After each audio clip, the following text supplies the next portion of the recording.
টাঙ্গাইলের হুঞ্জাপুরের ঐতিহ্যবাহী গোবিন্দাসী ঘাট মাছ বাজারে একসময় প্রতিদিন প্রায় 18 মণ মাছ পাওয়া গেলেও বর্তমানে 2 মণ মাছও উঠছে না বাজারে। তীব্র শীত, কুয়াশা ও নদী শুকিয়ে যাওয়ায় মাছ উঠছে না জেলেদের জালে। এ নিয়ে আরও জানাচ্ছেন সহকর্মী অভিজিৎ ঘোষ।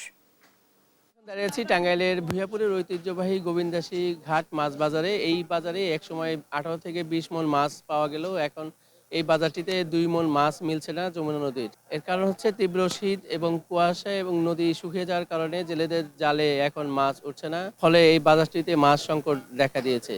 যে কারণে হচ্ছে এইখানকার জেলে যারা রয়েছেন তারাও বেকার হয়ে যাচ্ছেন। এই বাজারটিতে সকালবেলায় এসে দেখেছি যে এই নদীর যে মাছগুলো জেলেরা নিয়ে এসেছেন এবং ক্রেতা এসেছেন তাদের পছন্দ অনুযায়ী তাজা মাছ কেনার জন্য, এবং সকাল থেকেই এই মাছ বাজারে হাটডাক শুরু হয়েছে।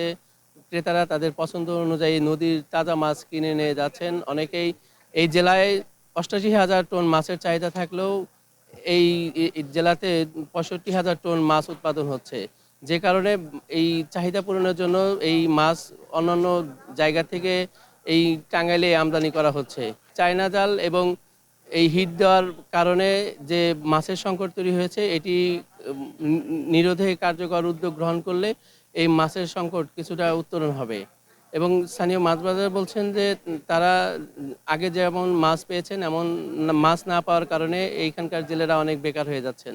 টাঙ্গাইলের ভুঁইয়াপুরের গোবিন্দাসী ঘাট মাছ বাজার থেকে এই ছিল।